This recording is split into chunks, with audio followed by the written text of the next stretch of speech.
प्रज्वलन आणि प्रतिमा पूजन करण्यासाठी मी मान्यवरांना तिकडे प्रस्थान करण्याची विनंती करते।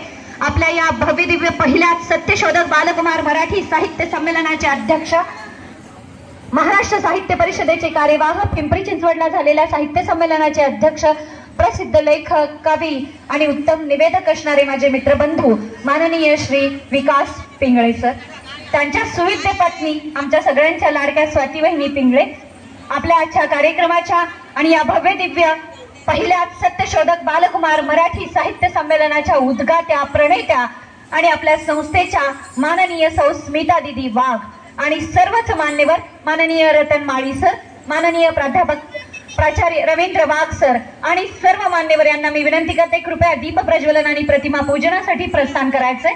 मान्यवरांना विनंती, कृपया दीप प्रज्वलन आणि प्रतिमा पूजनासाठी प्रस्थान करायचंय।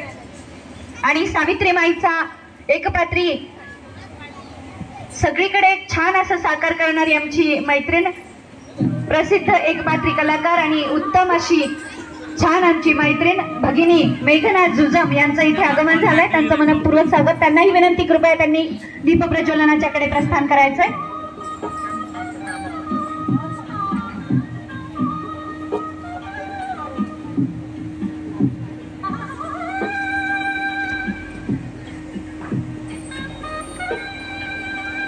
आणि छोट्या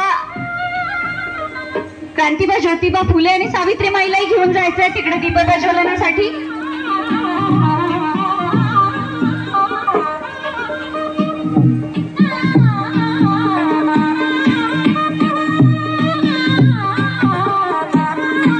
प्रत्येक भव्य दिव्य सोहळ्याची सुरुवात आपण दीप प्रज्वलनाने करतो।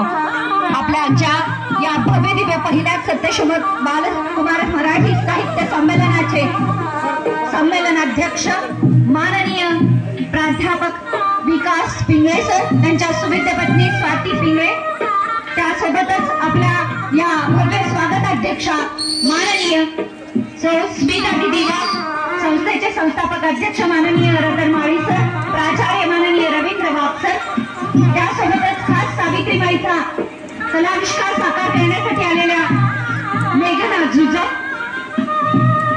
आजच्या कार्यक्रमासाठी खास उपस्थित असणारे प्रमुख मान्यवर माननीय जयंत हिरे, प्राध्यापक राजेंद्र जोशी, माननीय नानाभाऊ माळी, रुपाली पवार, अर्चना गजमुंडे आणि श्री प्रवीणजी देवरे सर, या सर्व मान्यवरांचे शुभ हस्ते तिकडे दीप प्रज्वलन आणि प्रतिमा पूजन संपन्न होत आहे।